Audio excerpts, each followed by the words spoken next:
Bismillah wa bihamdihi. Assalamualaikum warahmatullahi wabarakatuh. Assalamualaikum warahmatullahi wabarakatuh.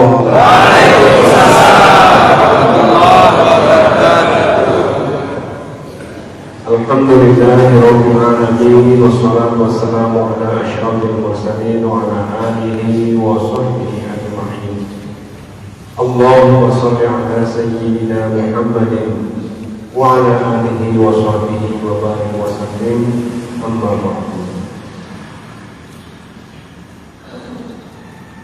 Orang-orang jamiah, para guru, para santri, para tokoh agama, tokoh masyarakat yang saya hormati, Bapak Ibu, para hadirin hadirat sidang sholat jamaah subuh yang dimuliakan Allah Subhanahu wa ta'ala.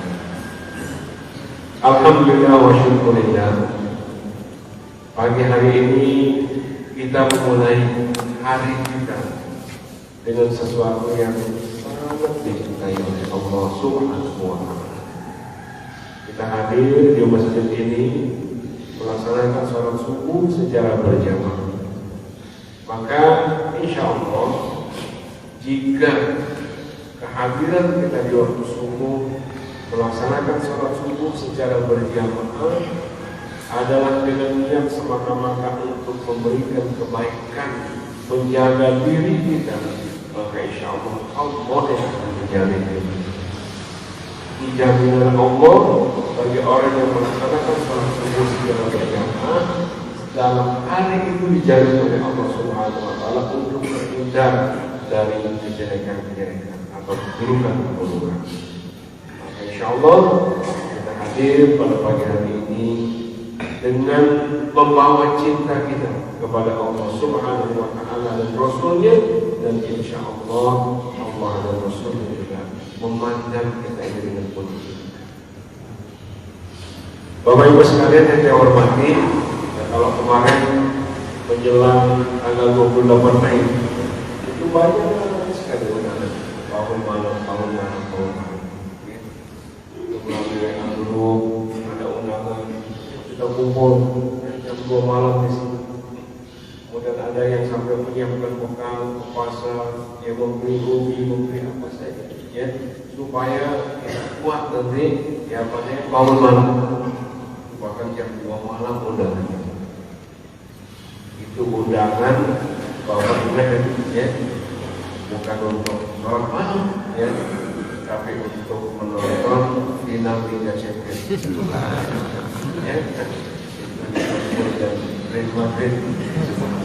Ya, nah itu begitu semangatnya kita Bapak Ibu ya. Jadi Stade de France ya, tempat di mana pertandingan itu dilakukan, itu menjadi saksi betapa semangatnya kita bangun malam. Hari itu orang Indonesia karena itu pertandingannya persis jam 2 malam. Sebelum jam 2 malam orang sudah kumpul. Tapi kumpulnya bukan mengambil air wudhu, bukan apa, menyediakan layar lebar, ya, kemudian menonton bersama-sama pertandingan Liga Champions final. Kesimpulannya banyak sekali komentar-komentar. Liverpool memiliki banyak peluang, tetapi Real Madrid lebih pandai memanfaatkan peluang. Sehingga menit yang ke-59 kemudian Real Madrid memenangkan. Nah ini artinya apa Ibu sekalian? Semua peristiwa-peristiwa yang terjadi ini bisa kita ambil, bisa kita cari hikmahnya. Kesimpulan orang, para pengamat sepak bola, bahwa Liverpool memiliki banyak peluang, tetapi Real Madrid itu lebih pandai memanfaatkan peluang sehingga dia bisa memenangkan pertandingan. Nah inilah juga kita ini Bapak Ibu sekalian. Dalam kehidupan ini sebetulnya Allah itu memberikan peluang yang sama kepada kita. Persoalannya itu di akhirat itu pertanyaannya adalah siapa yang lebih bisa memanfaatkan peluang sehingga bisa memenangkan pertandingan ketika kita hidup di dunia ini. Peluang kita selalu sama, Pak. Sering kita sampaikan bahwa setiap kita ini diberikan oleh Allah Subhanahu wa ta'ala Sampai orang kalau bahasa Arab itu menyebutnya Rasul Mal. Rasul Mal itu artinya modal pokok. Apa modal pokok yang diberikan oleh Allah Subhanahu wa Ta'ala kepada kita?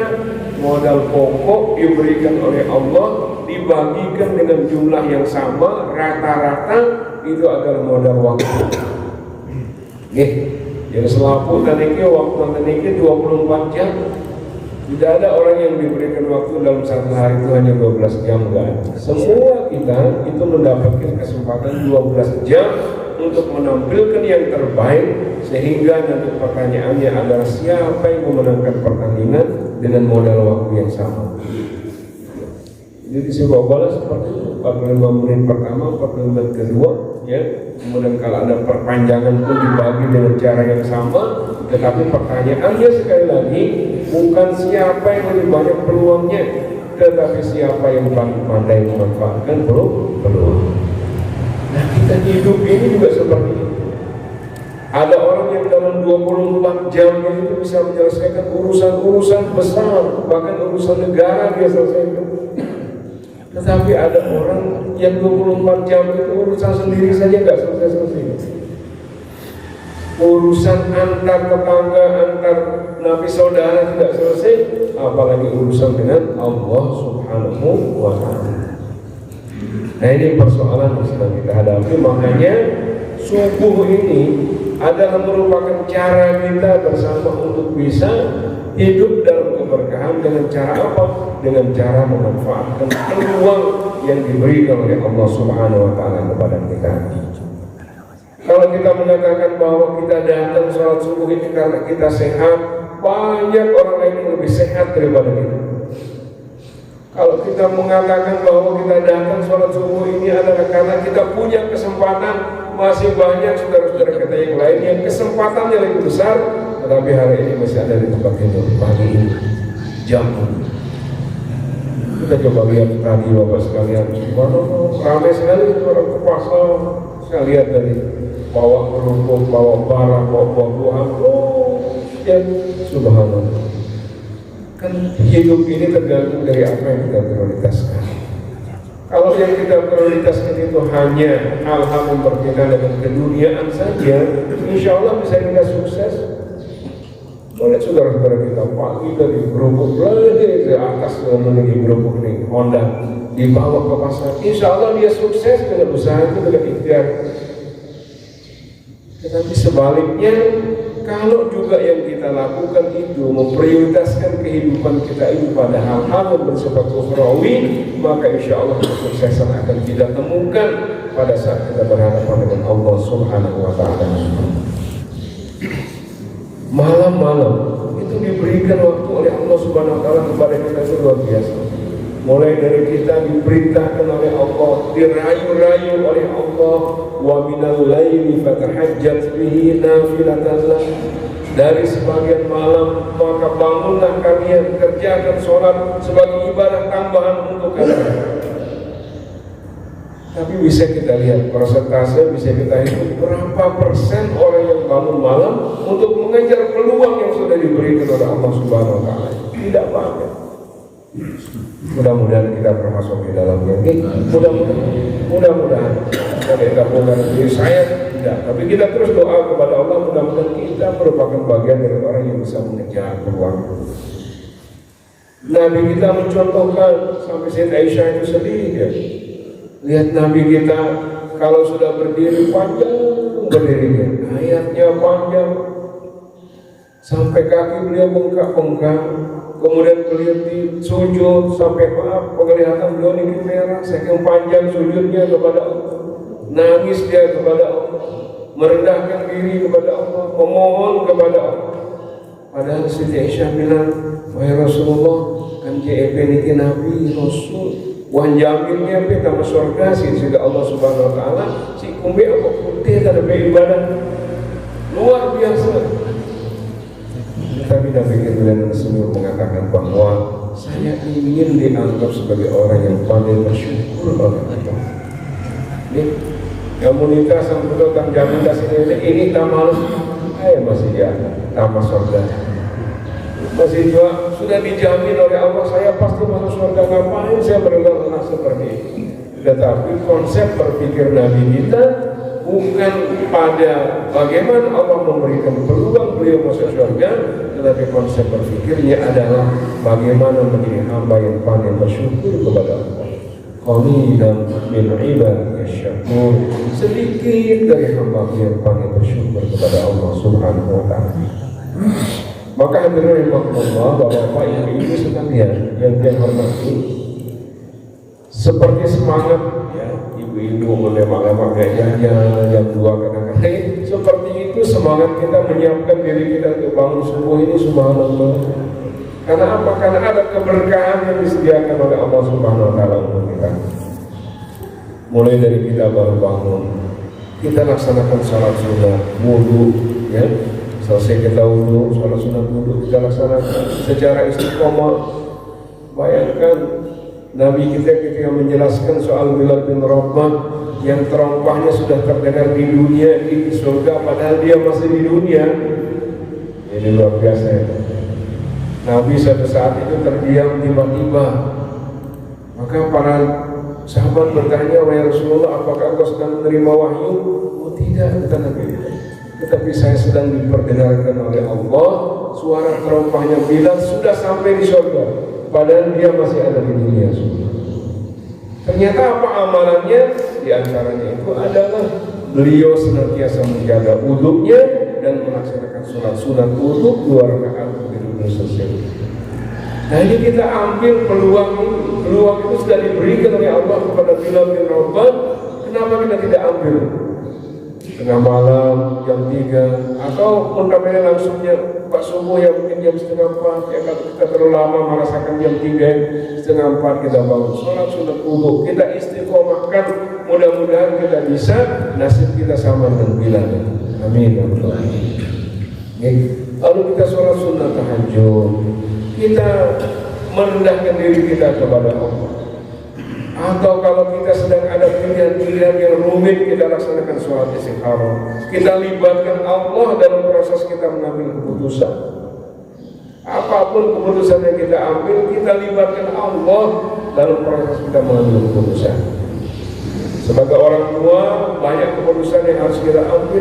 Kadang-kadang kita bingung, 2 keputusan ini sama pentingnya, sama baiknya. Maka di tengah-tengah kebingungan kita datang kepada Allah, laksanakan sholat istikharah. Yang masih muda, yang jomblo, ya, maka sholat istikharah. Ini ingat, ini solehah, ini subi, ya, bingung tak, sudah baik jalan. Maka libatkan Allah dalam proses kita mengambil keputusan melalui sholat istikharah. Lalu sementara kita menunggu sholat subuh, kita beristighfar ya, Astaghfirullah Rabbal baraya, Astaghfirullah minal khataya. Istighfar kita menjelang sholat subuh. Subhanallah. Mungkin amalan ini kelihatannya sederhana, Bapak Ibu sekalian. Sekedar kita beristighfar saja kepada Allah. Atau kita ambil tasbih astaghfirullahaladzim alladzi la ilaha illa huwal hayyul qayyum wa atubu ilaih, astaghfirullahaladzim alladzi la ilaha illa huwal hayyul qayyum wa atubu ilaih. Kita terus putar tasbih kita gerakkan hati kita ucapkan dengan lisan kita istighfar. Nabi kita pernah menyampaikan kepada para sahabat, "Hai para sahabatku, apakah kalian mau aku tunjukkan kepada kalian penduduk syurga yang sedang ada di bumi?"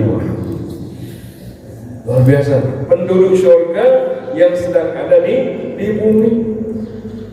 Siapakah mereka wahai Rasulullah? Maka Rasulullah mengatakan al-mustaghfirina fil ashar. Mereka penduduk syurga yang sedang ada di bumi itu adalah orang-orang yang beristighfar pada waktu sahur. Ya, saat-saat makan sahur, saat-saat menjelang fajar itu kita beristighfar. Kemuliaannya itu ternyata oleh Rasulullah kita dianggap sebagai penduduk surga yang sedang mampir di bumi surga. Saking luar biasa. Karena kadang-kadang kan abad ya. Kadang sedia hanya tel alarm 3:30.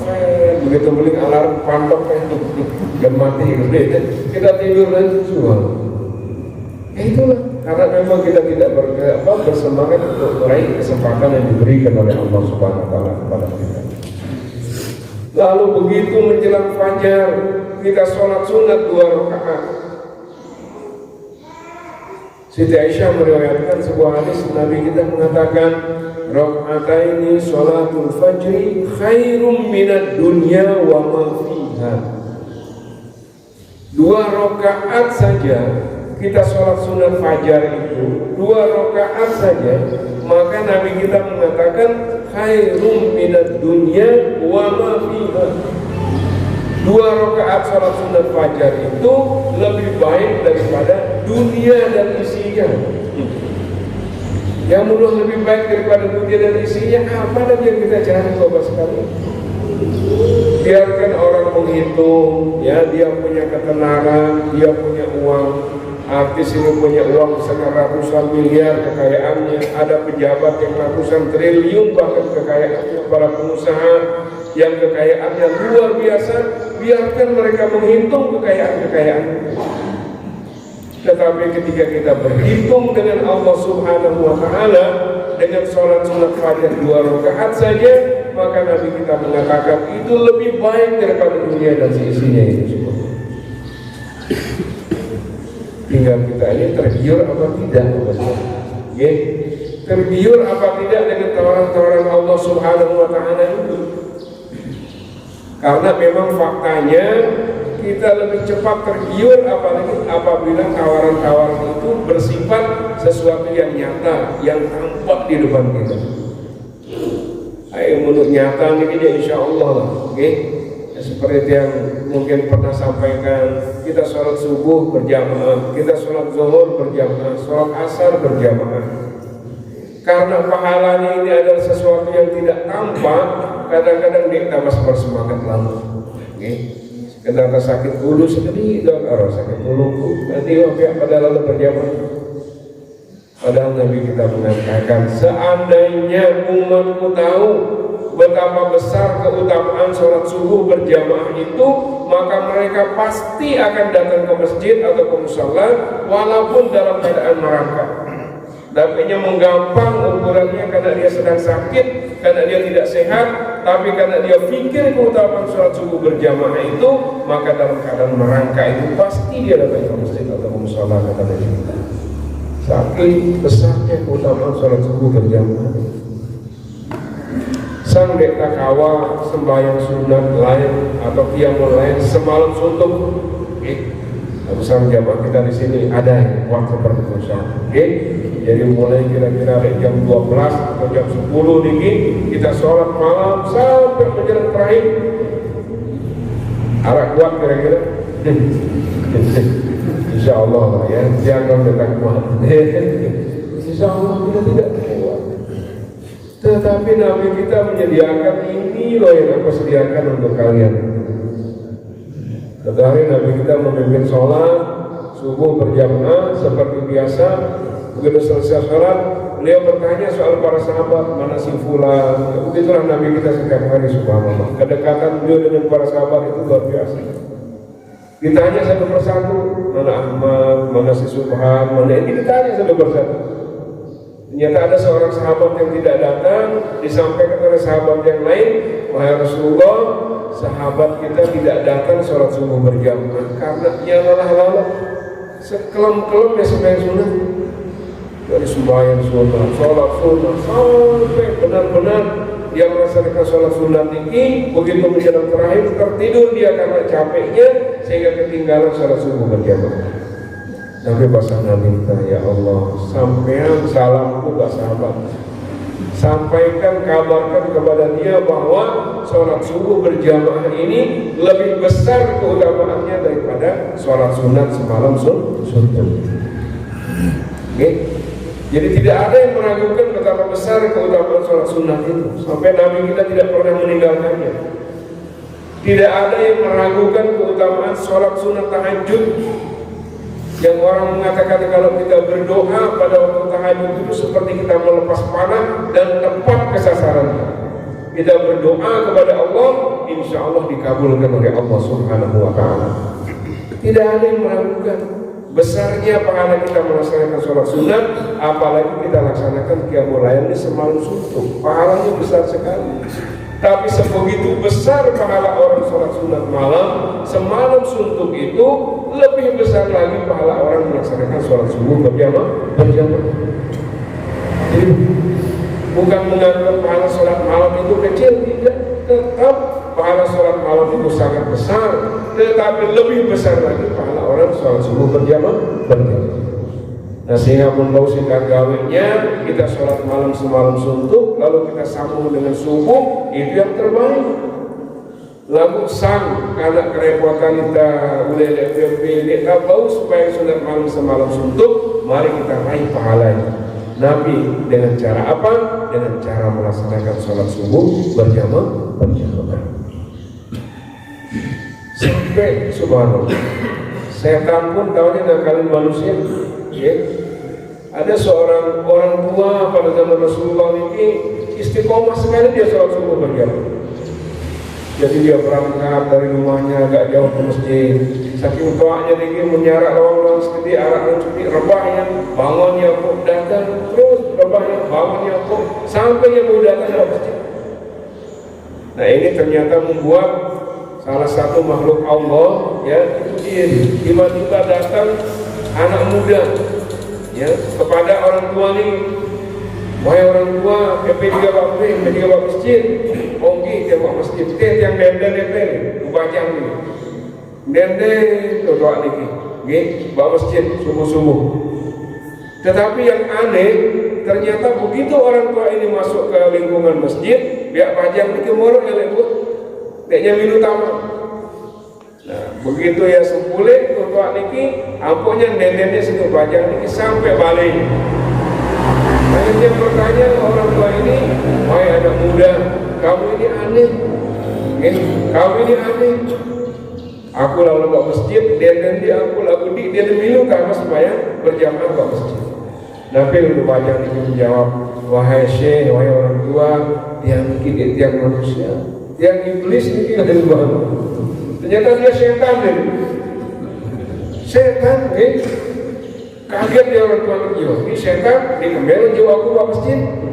Ternyata Nabi jawab setan ini, dek yang mele kita repek. Nabi namanya begitu rebah, ngapunnya dasar repesi nenek. Bangun nepe apa, mbengnya pe pahala. Baris rebah api apa, ngapunnya dasar nepe. Bangun nepe apa, mbengnya pahala.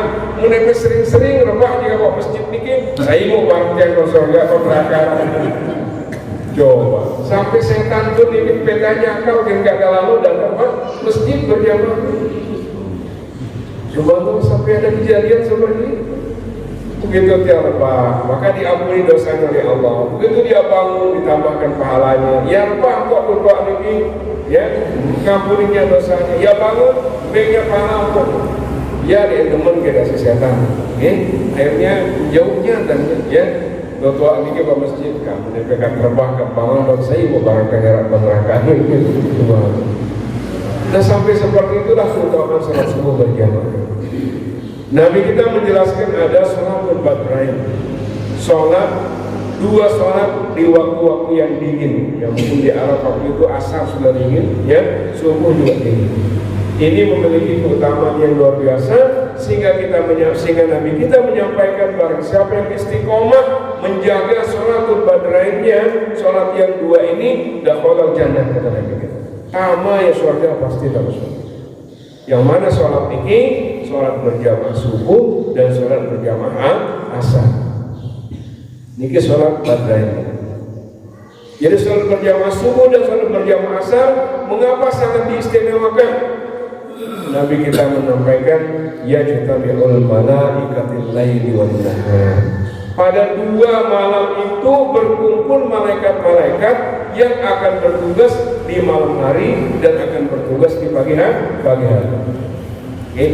Di malam hari ini malaikat menyampaikan catatan-catatan amal kita.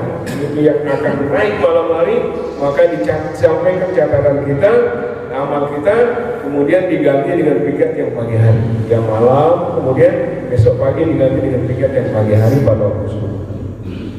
Nah sehingga amalan-amalan catatan-catatan amal kita, Allah itu sangat suka apabila malaikat bertemu dengan kita itu pada saat kita sedang melaksanakan sholat. Allah bertanya kepada malaikat, malaikat, bagaimana keadaan hamba-Ku ini?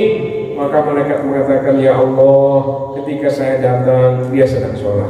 Ketika saya sedang meninggalkan dunia ini untuk naik ke langit, menyampaikan catatan amal, dia juga sedang sholat. Sholat pertama maksudnya adalah sholat subuh, sholat kedua adalah sholat asar. Maka subhanallah, Allah sangat senang dengan amalan-amalan seperti itu. Ini bukan berarti sholat lain tidak penting, ya, sama pentingnya. Tetapi ada keutamaan yang diberikan oleh Allah Subhanahu Wa Taala kepada kita. Yajtami'ul lail, yajtami'ul malaikatil laili wan nahar. Berkumpul malaikat-malaikat yang bertugas malam dan bertugas pagi hari. Maka ketika dia berkumpul dalam jumlah yang banyak, itulah ketika kita berdoa kepada Allah, mereka ikut mengaminkan doa kita. Jadi kita berdoa subuh-subuh niki, malaikat mengaminkan doa kita. Mohon malaikat dari aminan doa kita menyampaikan aminnya itu langsung kepada Allah Subhanahu Wa Taala. Maka jangan kita heran kalau doa orang-orang yang waktu fajar dan waktu petang itu tembus langsung sampai kepada Allah Subhanahu Wa Taala. Nah, tinggal makin ini Bapak Ibu sekalian yang saya hormati, seperti yang saya sampaikan tadi, tidak beda ya dengan waktu yang diberikan pada pemain sepak bola, tetapi persoalannya adalah bukan siapa yang paling banyak peluangnya, tetapi siapa yang paling pandai memanfaatkan peluang. Siapa yang paling bersemangat untuk merebut keberkahan, maka itulah yang akan diberikan oleh Allah Subhanahu Wa Taala. Siapa yang paling bersemangat? Maka zikir ya kita dianjurkan oleh Allah, zikir pagi dan zikir petang. Karena apa? Karena saat itu malaikat menyampaikan catatan amal kita kepada Allah Subhanahu Wa Taala. Wiridnya Nabi kita namanya Al-Maghfurah, itu bisa dibacakan atau diajarkan oleh Nabi kita menjadi wirid pagi dan petang kita. Nah, makin kita ini Bapak Ibu sekalian, silakan lagi sekali manfaatkan peluang ini dengan sebaik-baiknya. Manfaatkan peluang ini dengan sebaik-baiknya. Subuh, seharusnya pagi subuh itu menjadi hari yang paling segar pagi ini. Kenapa? Karena kita sudah lama beristirahat, kemudian kita bangun, kita segar, datang ke masjid sholat subuh berjamaah. Ibu-ibu, bapak-bapak, mendapat balik kita saling bangunan, ya. Loka ina berloka mamai. Nabi kita menyampaikan semulia-mulia laki-laki. Ini laki-laki yang paling mulia. Apabila dia bangun malam atau bangun menjelang subuh, lalu dia mengambil air wudu, maka sebagian dari air wudunya itu diambil, dipercikan ke muka istrinya yang sedang tidur supaya istrinya juga ikut bangun. Insyaallah, okay? Nah, jadi mumpung dan bayangkan itu semulia laki-laki, semulia-mulia perempuan juga begitu. Dia perempuan, ibu-ibu, bangun baik air wudu, maka ambil air wudu perempuan yang memiliki, percikan ke muka bapaknya di rumah. Persoalan yang menendangkan ke barang berliannya. Yang penting kita sudah melaksanakan bahwa Nabi kita mengatakan semulia-mulia istri itu seperti itu. Jadi dia ambil air wudu, ya dia percikan ke muka suaminya supaya suaminya juga ikut bangun baik sholat malam ataupun sholat subuh berjamaah. Ya. Jadi kita mulai, mungkin kalau kemarin belum, masihlah mungkin mulai, udah perlu loean si air ini, ya, sampai bangun, cuma sekedar percikan air dulu dia mulai bangun, yang memang pergus, karena apa? Ya namanya azwaja ini pasangan punya rupada, beda kok bisa balak sandal, beda kok sandal kiri, itu kok sandal kanan.